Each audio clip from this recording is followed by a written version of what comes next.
바로 그러한 불법인 그런 죄 때문에 국가 반역죄에 해당되는 그러한 죄목으로 무려 15년형을 언도받고 강제 노역을 하게 되어졌습니다. 노동교화소에서 이분이 일을 할 때에 낮에 온도가 40도가 되어졌을 때도 일을 시켰다고 합니다. 하루에 물을 7리터를 마셔도 얼마나 땀을 많이 흘렸는지 소변도 나오지 않았다고 합니다. 그럼에도 불구하고 이 케네스 베 목사님은 하루 종일 찬양했다고 합니다.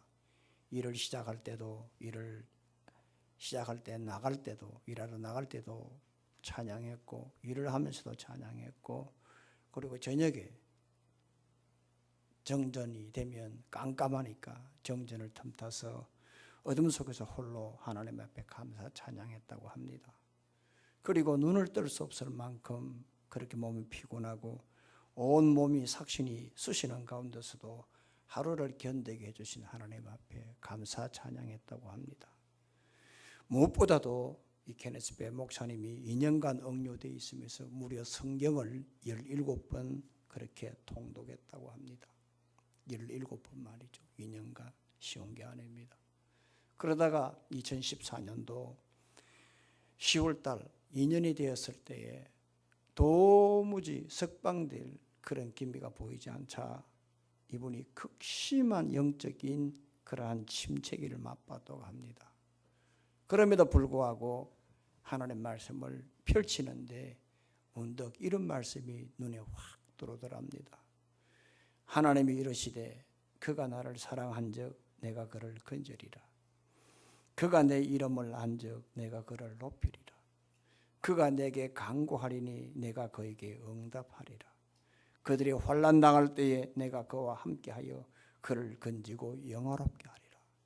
시편 91편 14절로 15절의 말씀, 이 말씀을 하나님께서 주시는 이 말씀 붙들고 그가 기력이 회복되고 성령께서 얼마나 은혜를 주시는지 그 이후로 석방될 때까지 은혜스럽게 모든 일정을 마쳤다고 고백을 하고 있습니다. 따라서 무엇이 사람을 변화시키느냐, 무엇이 사람을 셈을 주느냐, 바로 하나님의 말씀입니다. 하나님의 말씀이 성령께서 지배하게 만들고 하나님의 말씀이 새 힘을 주고 하나님의 말씀이 힘든 고난 가운데 견디게 할 수 있다는 것입니다. 일본의 마쓰시다의 정기, 한자로 송하죠. 마쓰시다. 그 파나소닉 창업자인 고노스케 회장님, 이분은 경영의 신이라는 별명이 붙을 정도로 그 대단한 일본이 아날로그 시대에 일본 전자산업이 세계를 제패하는 데 1등 공신입니다. 이분은 너무나 가난해서 초등학교밖에 졸업하지 못했고 또 몸이 너무 약해서 바로 서 있질 못할 그러한 상태임에도 불구하고 천신만고 끝에 이분이 큰 기업을 이루고 대성공을 거두었던 기업인입니다. 이분이 맨땅에 헤딩을 하면서 거대한 기업을 이룬 그러한 요즘 말로 말하면 계룡남입니다마는 이분은 정작 나는 노력 때문에 이런 성공을 이룬 게 아니라 운 때문에 운이 좋아서 이렇게 되었다, 그런 고백을 자주 했습니다. 그래서 이분이 신입 사원을 뽑을 때 지원자들에게 꼭 이런 질문을 했습니다. 당신 인생은 지금까지 운이 좋았다고 생각합니까? 물었다고 합니다. 그러면 그 질문에 그렇지 않습니다, 운이 좋지 못했습니다라고 하는 대답을 하는 그러한 지원자들이 많았다고 합니다. 그런 말을 많이 하는 공통점이 뭐냐? 도쿄대, 또한 와세대대, 개요대학, 이런 최고 명문 대학 출신들이 나는 운이 없었다고 대답을 많이 했다고 합니다. 그래서 이분은 이 고노스케 회장님은 아무리 명문대 출신이고 입사시험에서 토익 점수가 높고 그 당시는 토플이죠. 아무리 입사시험에 높은 점수를 이렇게 가졌다 할지라도 운이 없었다라고 생각한 사람들을 전부 다 탈락시켰다고 합니다. 무슨 말이냐 하면 인생은 본인의 실력과 재주와 노력만 갖고 되는 게 아니라는 겁니다. 이걸 성경으로 말을 하게 되면 운은 은혜입니다. 내 인생의 재주, 노력, 나의 어떤 외적인 여러 가지가 나의 성공을 주는 것이 아니라 하나님이 도와주셔야 된다고. 하나님이 함께 해주셔야 된다고. 그 하나님의 은혜가 어디서 나오느냐? 바로 하나님의 말씀이라는 겁니다. 조금 전 우리 형제가 찬양 인도했습니다. 자매는 피아노 반주를 했습니다. 우리는 반주에 따라 찬양을 했죠. 그런데 기타를 치는 이 찬양 인도자가 찬양 인도하기 전에 수시로 하는 일이 뭐냐? 바로 기타 조율입니다. 튜닝을 합니다. 그리고 수시로 피아노 반주를 하기 위해서 바른 음을 내기 위해서 이렇게 피아노 조율을 합니다. 아무리 뛰어난 기타 반주자의 실력이 있다 할지라도, 아무리 멋지게 아름다운 음률을 내는 거란 피아노 반주를 한다 할지라도 이 조율, 표준음에 맞추지 아니하면 바로 이 찬양을 그르칠 수밖에 없습니다. 그만큼 표준음이, 튜닝이 중요한 것입니다. 마찬가지로 인생에 아무리 자신의 재주가 있고 능력이 뛰어난다 할지라도 인생의 표준인, 스탠다드인 하나님의 말씀 성경에 맞추지 아니하면 그 인생을 실패할 수밖에 없습니다. 그러나 아무리 힘이 없고 능력이 없고 가진 게 없다 할지라도 인생의 표준은 하나님의 말씀에 맞춰 살아가면 그 인생은 비록 피폐하게 보일 줄 몰라도 힘 있는 인생이 되는 겁니다. 그러므로 어떤 사람이 힘 있는 인생을 살아갈 수 있느냐? 어떤 사람이 성령의 지배를 받고 살아갈 수가 있느냐? 성경과 조율하며 살아가는 사람들입니다. 하나님의 말씀과 함께 살아가는 사람들입니다. 하나님의 말씀과 함께 살아갈 때 힘 있는 인생이 되고 성령의 통치를 받는 인생이 된다는 겁니다. 오늘 이 시간에 우리 성도 여러분들이 하나님의 말씀에 조율을 해서 하나님의 말씀과 함께 힘 있는 인생을 사시고 성령의 지배를 받고 살아가는 성도 여러분들 되기를 주님의 이름으로 축원합니다. 그러면 성령의 지배를 받으려고 하면 제일 먼저 서로 힘을 주는 그러한 좋은 만남을 가지십시오. 서로 힘을 주고 도와주는 그러한 관계를 가지고 살아갈 때에 결국에는 거기에 하나님이 함께 하시고 성령이 역사한다는 겁니다. 5절의 말씀을 다 같이 읽습니다. 5절입니다. 시작. 신라와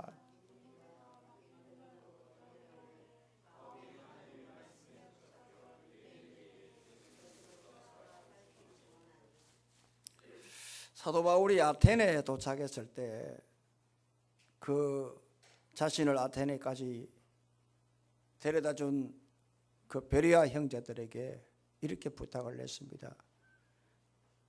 베레아로 돌아가서 도착하면 즉시로 실라와 디모데를 이곳 아테네로 좀 보내달라 부탁을 합니다.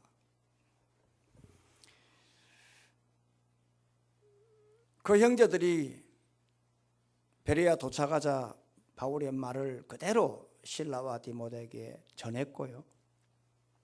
그러자 실라와 디모데는 바로 이렇게 아테네에 도착을 했습니다. 그런데 바울은 아테네에 도착한 실라와 디모데 이 사람들을 데리고 좀 오래 있으면 좋은데 바로 즉시로 아테네에 도착한 실라와 이 디모데를 바로 즉시로 이렇게 마케도니아로 다시 보냅니다. 왜냐? 그 소식, 마케도니아의 데살로니가 교회 소식이 궁금했기 때문에 보냅니다. 그리고 보내고 난 다음에 사도 바울은 바로 고린도로 내려왔습니다. 자신은 고린도로 내려왔습니다. 그리고 난 다음에 자신은 평일에는 거기서 브리스길라 아굴라를 만나서 같이 텐트 사업을 하면서 그리고 사업을 하고 안식일에는 회당에서 유대인들과 헬라인들에게 복음을 전거했습니다. 그렇게 고린도에서 평일에는 사업을 하고 안식일에는 복음을 전가할 그때에 오늘 5절에 보니까 실라와 디모데가 마케도니아에서 내려왔습니다. 그래서 같이 만났습니다. 바로 이것이 첫 절의 배경입니다. 어떻게 해서 실라와 디모데가 마케도니아에서 내려왔느냐를 제가 말씀을 드린 겁니다. 그 당시 고린도는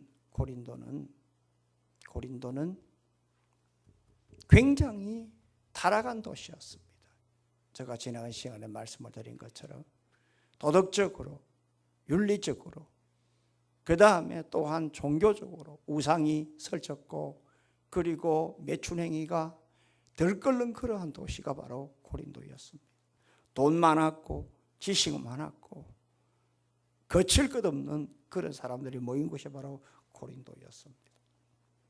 그러니까 그 회당 안에는 유대인과 헬라인들이 있었습니다마는 그러나 사도 바울이 율법에 빠삭한 그러한 지식이 많은 유대인들에게 이렇게 복음을 전가한다는 것은 굉장히 힘들었던 겁니다. 그럼에도 불구하고 오늘 성경은 뭐라고 하느냐? 하나님의 말씀에 붙잡혀서 유대인들에게 예수는 그리스도라 밝히 증언했다. 회당 안에 있는 유대인들에게 복음을 증거했는데 그 복음의 핵심이 뭐냐? 예수는 그리스도라 밝히 증거했다고 했습니다.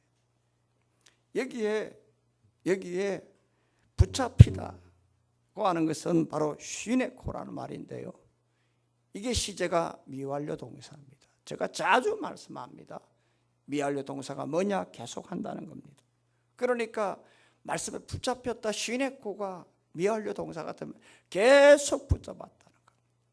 계속해서 잡았다는 얘기입니다. 한 번만이 아니라 계속해서 계속 하나님 말씀을 꼭 붙잡았다는 겁니다. 여기에 이유가 있습니다. 여기 바울이 그 어려운 가운데 고린도 교회에서 절절 매는 그때 고린도전서 2장 3절에 내가 심히 두렵고 떨었다 했지 않습니까? 그런 상황 속에서도 하나님 말씀을 이렇게 계속 붙잡은 이유가 있습니다. 그게 뭘까 하면 4절의 말씀을 보세요. 4절에 안식일마다 바울이 회당에서 강론하고 유대인과 헬라인을 군면했다고 했습니다. 이 고린도 회당 안에는 유대인도 있었고 헬라인도 있었습니다. 그런데 복음을 배척한 사람들은 누구냐 하면 바로 소위 하나님의 선민이다. 또 하나님의 거룩한 백성 성민이다. 자칭 거룩한 사람이다. 선민이다. 또한 나는 참 하나님의 선택한 백성 선민이다 라고 자칭 그렇게 인식하고 자랑하는 바로 유대인들이었습니다. 그러니까 얼마나 힘이 들었겠습니까? 이 사람들은 자신이 하고 싶은 대로 하는 사람들이에요. 자기가 하고 싶은 대로 생각하는 대로 자기가 어떤 계획한 대로 그렇게 일을 하는 사람들. 그러니까 자신이 신념이 강했어요. 아집이 있었어요. 고집이 아주 세였어요. 욕망이 많은 사람. 그러니까 바울이 이런 사람들에게 복음을 전가하는 게 얼마나 힘들었겠습니까? 물론 사도 바울 옆에는 브리스길라 아굴라가 있었습니다. 그러나 이 사람들은 같이 텐트 사업을 하면서 바울에게 사역에 어떤 물질적으로 도움을 주는 사람이었지 더구나 이 사람들은 초신자였습니다. 사도 바울과 함께 영적인 동력자가 되기에는 조금 함량이 부족했습니다. 그러니까 바울이 지금 고린도에서 그 똑똑하고 그 욕망에 사로잡히는 이 유대인들의 회당 안에 있는 유대인들에게 복음을 전가한다는 것은 굉장히 힘들었습니다. 그런데 바로 그때에 마케도니아에서 자신의 영적인 동력자 실라와 디모데가 내려온 것입니다. 만난 겁니다.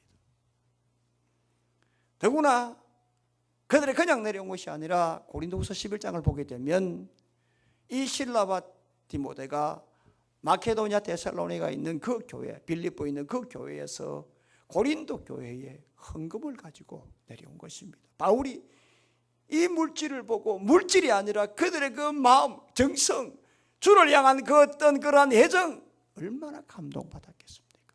그러나 사도 바울의 일생의 전체를 볼 때 그 물질 때문에 감동을 받은 것이 아니라 그렇게 척박한 그 고린도 교회에서 복음을 전가할 때 너무너무 힘든데 자신의 평생 동력자요, 자신이 영적으로 복음을 전가하는데 없어서는 안 될 디모데 같은 사람, 2차 전도할 때에 처음으로 같이 동행했던 그 실라 같은 동력자, 빌립보 감옥에서 같이 두들겨 맞고 찬양하며 그 흑암의 터널을 같이 뚫고 나왔던 그 동력자 실라를 같이 만났을 때 너무 힘이 났던 겁니다.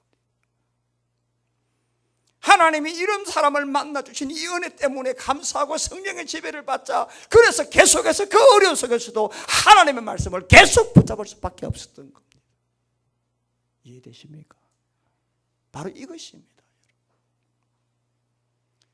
나 혼자서는 잘 안 되지만, 나 혼자서는 부족하지만 참 하나님이 어려운 속에 있을 때에 그 동력자를 붙여주셨을 때에 그 말씀 한 번 잡고 참 이렇게 떨쳐버릴 바로 그때에 하나님이 붙여주는 그 사람을 통해서 한 번 잡을 걸 두 번 잡을 거, 두 번 잡을 걸 세 번 잡게 되는 그런 은혜를 주셨다는 바로 그런 의미입니다. 사도 바울이 이렇게 귀한 동력자를 만나고 그래서 하나님의 말씀에 계속 붙잡히자 이 고린도 지역에서 목회만 한 게뿐만 아니라 마케도니아에서 내려온 그 실라와 디모데가 그 상황을 얘기를 했습니다. 지금 선생님이 데살로니가를 떠나고 난 다음에 참 이 사람들이 이렇게 참 신앙생활 잘하고 있습니다. 그러나 그 가운데 또 가만히 들어간 사람들이 또 흔듭니다. 그러니까 예수님의 부활과 재림에 대해서 참 이 사람들이 지금 굉장히 혼돈 속에 있습니다.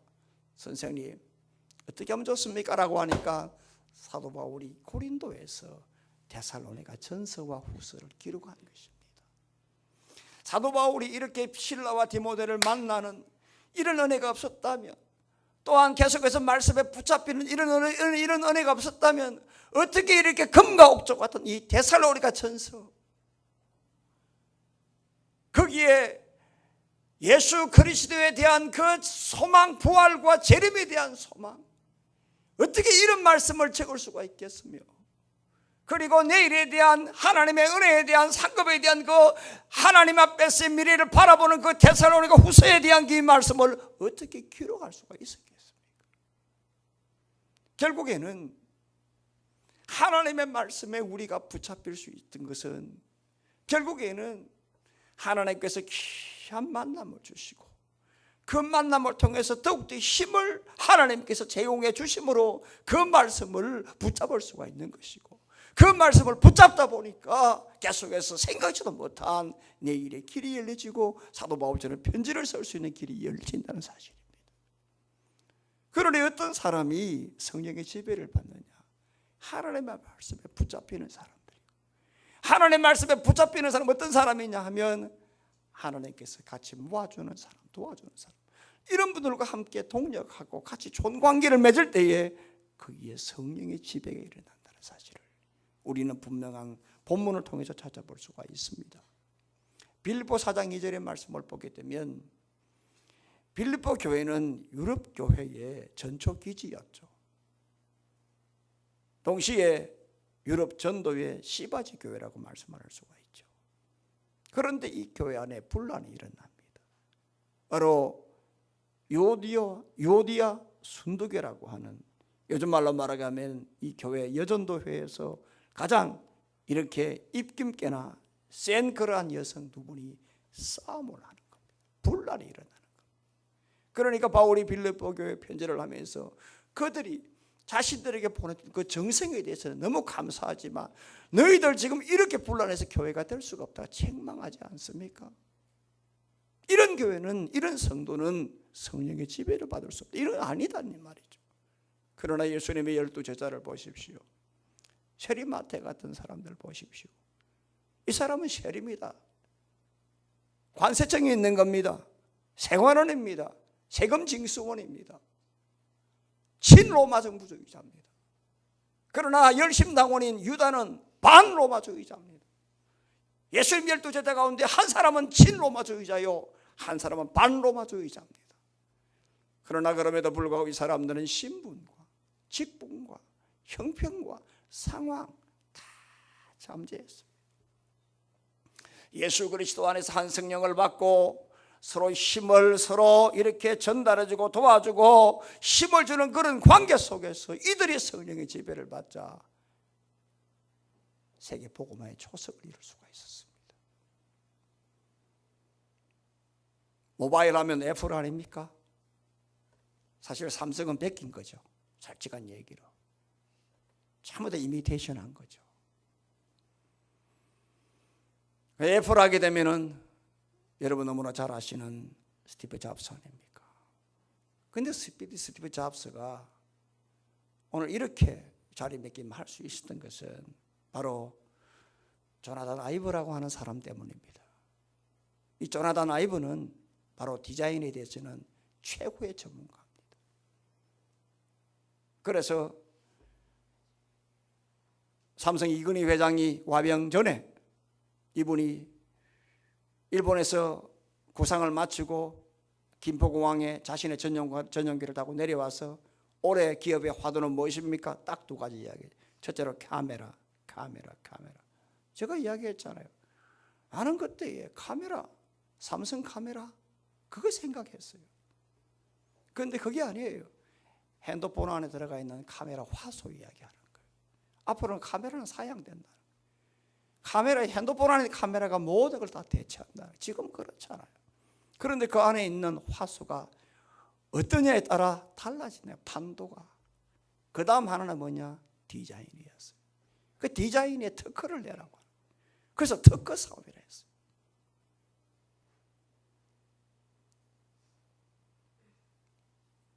스티브 잡스가 이렇게 될 수 있었던 것은 바로 디자인 팀장이었던 조나단 아이브 때문입니다. 스티브 잡스가 자신이 애플을 만들었습니다만 쫓겨났습니다. 그런데 다시 회사가 망하게 되자 이 스티브 잡스가 다시 회사에 돌아가서 이 조나단 아이브와 함께 협력합니다. 그래서 그때 만든 그 최초의 최고의 작품 아이맥이 하죠. 그 다음에 만든 게 뭡니까? 바로 아이팟이거든요. 그 다음 만든 게 아이북이잖아요. 이걸 아이 시리즈로 나간 거죠. 그래서 지금 애플이라고 하는 회사, 지금 우리 한국도 다 그렇잖아요. 전부 다 원스톱 시스템이잖아요. 그리고 뭐 구글도 그렇잖아요. 페이스북도 그렇잖아요. 모든 회사가 다 지금 우리나라에 지금 파주에, 지금 저 평택에, 지금 삼성이나 LG 모든 사옥을 지을 때, 심지어 지금 여러분들 아시겠지만 여러분들이 입고 다니는 유니클로 옷 같은 것도 있잖아요. 일본에 가면 동경만 안에 보면요, 거기에 7,500평짜리 10층 건물을 지어놨어요. 자기의 직원들 몽땅 그 안에서 다 생활하도록 만들었어요. 어떤 회사가 힘 있는 회사냐, 어떤 교회가 힘 있는 교회냐, 어떤 성도가 성령의 지배를 받는 성도냐, 서로 도와주는 관계입니다. 서로 도와줘서 힘을 가지는 관계. 이런 은혜가 우리 모두에게 있기를 주의 이름으로 소망합니다. 두 번째로, 길이 막혔을 때는 우회하라는 겁니다. 길이 막혔을 때는 돌아가서, 길이 막힐 때는 미련 두지 말고 돌아가서 생산적인 길로 가라. 우회하라는 겁니다. 6절의 말씀을 다 같이 읽습니다. 시작. 그들이 대적하여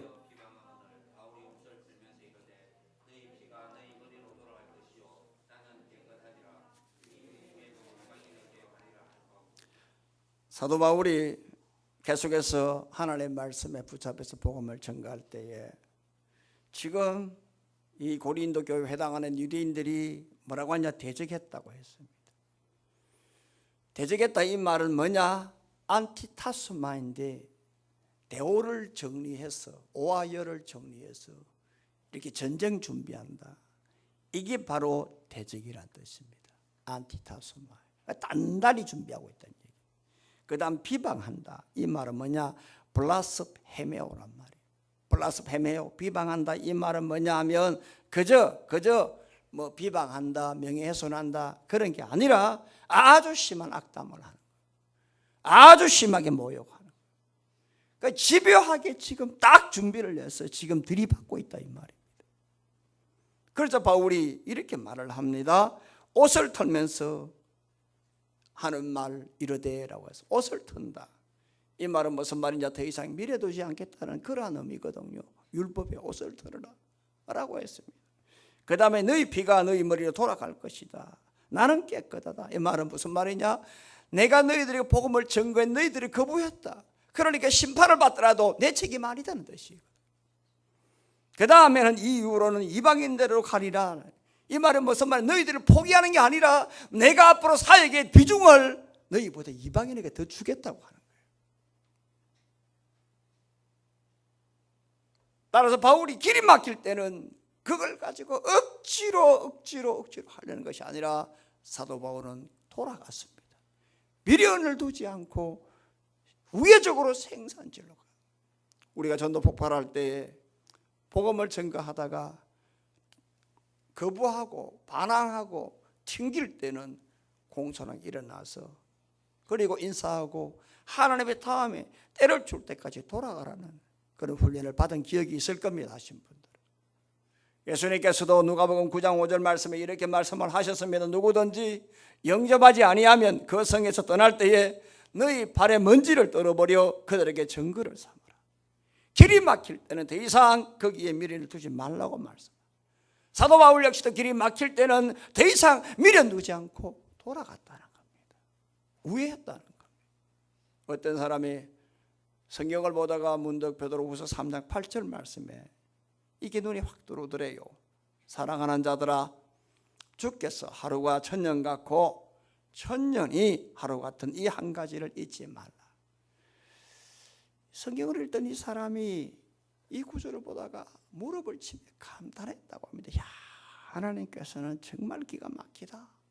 우리 인간의 생각과 다르다. 어떻게 하나님께서 하루가 천년 같다고 할까 하면서 머리를 굴리기 시작한 겁니다. 하루가 천년이다. 하루가 천년이다. 그럼 1년 같으면 1년이면 365일 아니냐. 그럼 그게 천이다. 그럼 도대체 하루가 천 몇 배냐? 36만 5천 배다. 이 머리에 획 돌아가더라. 그래서 이렇게 기도했다. 하나님, 10,000만 주십시오. 기도했다. 얼마 달라는 얘기입니까? 36억 5천만 원 달라는 이야기 아니에요. 하나님, 10,000만 주십시오. 이렇게 기도했답니다.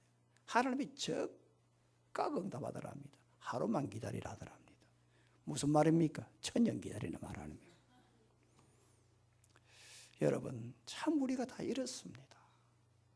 우리가 다 이렇습니다. 우리는 다 지름길을 원하죠. 빨리빨리 원하죠. 직선길을 원하죠. 그 길 막히면 우리가 주저앉아 탄식하죠. 여러분, 제가 자주 얘기하지만 따라해 볼까요? 안 되는 게 되는 것이다. 평범이 비범이다. 진짜입니다. 제발 통령분들 제발 설치지 마세요. 우리 성도 여러분들, 이 문화와 종교는 이 고리거든요. Culture and Religion은 동격이에요. 그래서 저 페루 이번에도 추석 때 그게 나오더라고요. 페루의 거기 어느 성당 캐토릭 사람들이 자기들 찬양을 부르더라고요. 전부 다 자기 문화시로 찬양하죠. 우리도 우리 아리랑 곡조로 찬양하잖아요. 그러니까 문화와 종교는 하나예요. 이 지역의 문화는 이 지역의 신앙과 밀접할 수밖에 없어요. 대구 사람은 대구 문화의 신앙을 가지고 이 지역의 사람들이 이 지역의 신앙을 가질 수밖에 없어요.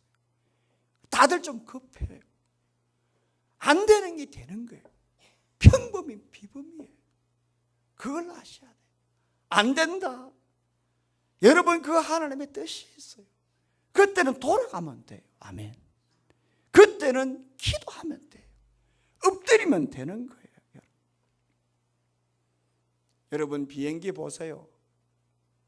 비행기가 볼 때 그냥 미국에서 한국 올 때 그냥 태평양 가로질러 오는 줄 아십니까?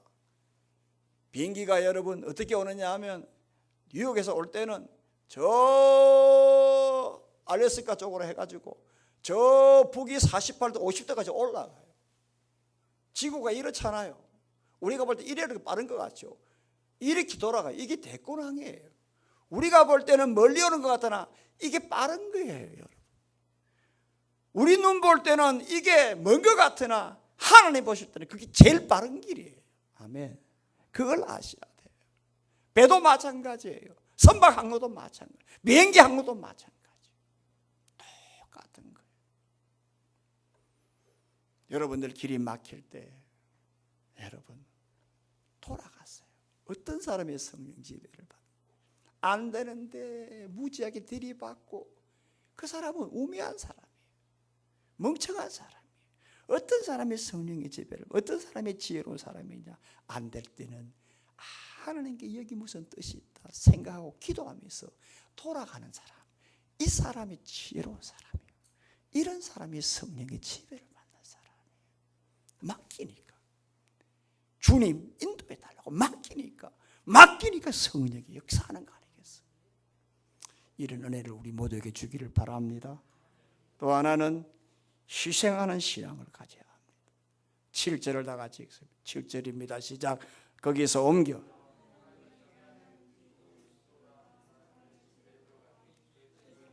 팔절 시작.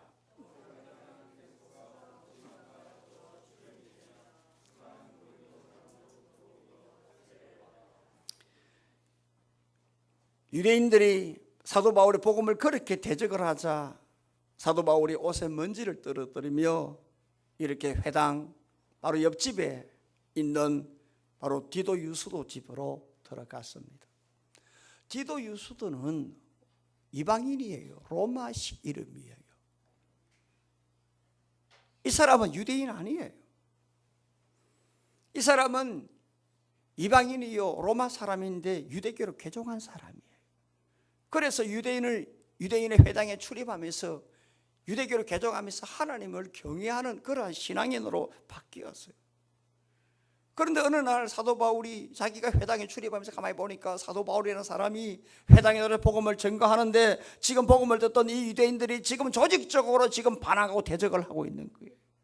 집요하게 배척을 하고 있는 거예요. 집요하게 조롱하고 있는 거예요. 그러자 이 신앙을 가진 이 디도 유수도가 이 바울을 자기 집으로 지금 이렇게 영접하고 있는 거예요. 자기 집으로 지금 모시고 있는 거예요. 그것도 자발적으로 지금 맞아들이는 거예요. 여러분 이 말씀을 잘 들어야 돼요. 디도 유수도가 사도 바울을 자기 집으로 맞아들이는 것은 그저 단순하게 그저 잠을 지어드리고 식사를 이렇게 숙식을 제공하기 위해서 한 것이 아니라 자기 집을 뭐예요? 교회로 제공하겠다는 거 아니겠어요? 우리 집을 교회로 사용하라 이 말이에요. 그래서 사도 바울이 지금까지는 자신의 복음의 전진기지를 회당에 삼았다면 이제부터는 디도 유수도 집에서 고린도 교회를 시작하는 그러한 복음의 전초기지로 삼았다고 말씀을 하고 있습니다. 그래서 이 고린도 교회가 디도 유수도 집에서 시작되어져서 8절의 말씀 보니까 뭐라고 하느냐 하면 오늘 사도 바울의 복음을 듣고 이 집에서 예수를 영접한 사람들이 수도 없이 많았다고 하는. 그래서 성경은 분명히 말씀하기를 수많은 고린도 사람도 듣고 믿어 세례를 받았더라라고 말씀합니다. 이렇게 바른 신앙을 가진 이 한 사람의 희생 때문에 고린도 교회가 될 수가 있어요. 그것도 수많은 사람들이 듣고 믿었다. 동시에 이것 또한 들었다, 믿었다, 미완료 동사예요. 계속해서 사람들이 계속해서 전도되고 계속 믿었고 계속 세례를 받았고 그래서 고린도 교회가 1년 6개월 동안 엄청난 부흥을 가지게 된 이러한 초석을 디도 유수도라고 하는 이러한 신앙에 헌신된 사람 때문에 일어날 수가 있었다. 그러므로 빌립보 교회가 이방인 루디아를 통해서 시작이 되어졌다면 고린도 교회는 로마 사람 디도 유수도를 통해서 일어났다는 것을 우리는 알아야 합니다. 따라서 여러분들 이러한 것은 루디아나, 디도 유스도나 이러한 빌립보 교회가 될 수가 있었고, 고린도 교회가 되고, 그러한 이 참여가 끔찍한 그러한 어두운 도시에서 하나님의 영광을 올리는 그런 교회가 될 수 있었던 것은 이처럼 디도 유스도 같은, 루디아 같은 희생하는 신앙을 가진, 바로 이 사람 때문에 하나님이 도와주시는, 이런 사람들의 그 헌신을 보시고 성령의 역사하니까 자신의 것을 다 드러내요.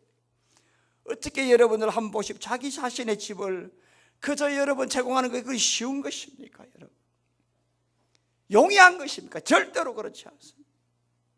그러나 자기 집을 교회로 내어놓을 만큼 그런 희생적인 신앙, 바로 이런 신앙 때문에 성령이 역사하고 그 집에서 수많은 사람들이 듣고 믿어 세례를 받는 그런 역사가 일어난 것입니다.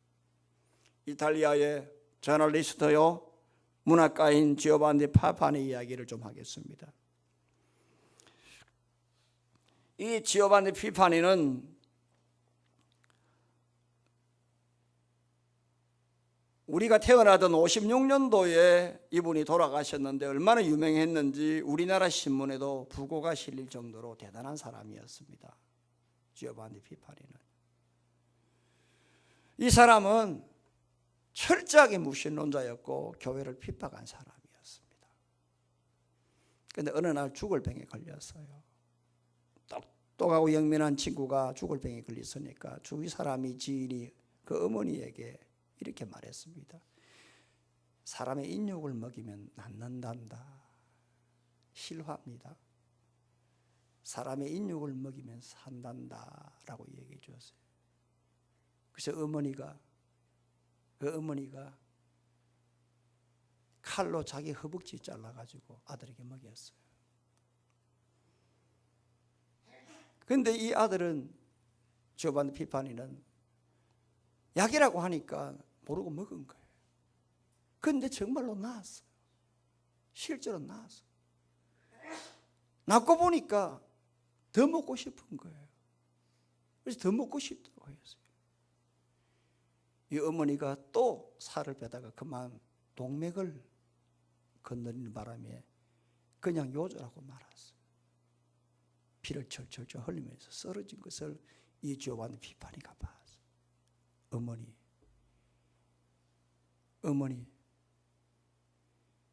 어머니가 준 게 바로 어머니 살이었습니까?